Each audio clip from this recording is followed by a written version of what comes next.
This one is called Romancing the Soul. It actually was one of the poems in The Evolution of a Word Made Flesh. A Word Made Flesh, not the. The Evolution of a Word Made Flesh. My first chapbook. It's called Romancing the Soul. The birth of a romance begins when a boy writes about breasts, lips, and pupils within prism-set stones. It dies when pen strokes, keystrokes, and mindful joys are only about what can be felt within graffiti-tagged labia walls.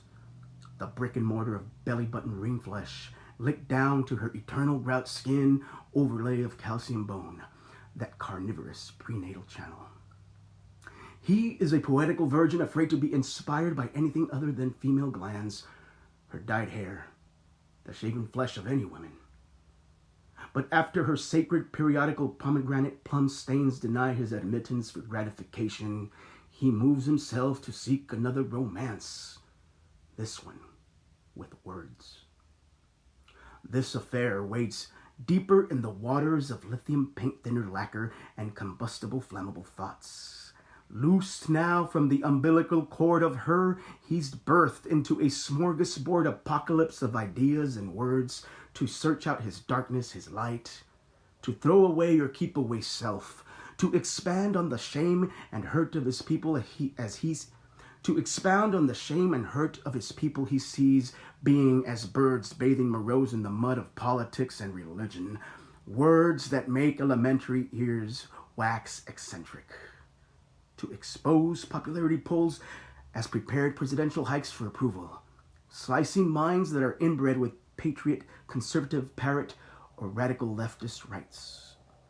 Questioning the ingredients in religious raisin bran bread, the holy rolled psychological tablets of commandments swallowed by sheep and administered by wolves on pulpits of lies. He has time now to contemplate the spelling of or how to enunciate words like believe and perceive. I before E, except after C. Bold type lie. I before E, except after C. I before E is I am before Eden. So are you. Accept and see. A, C, C, E, P, T. Another creation, consciously evolving past trees.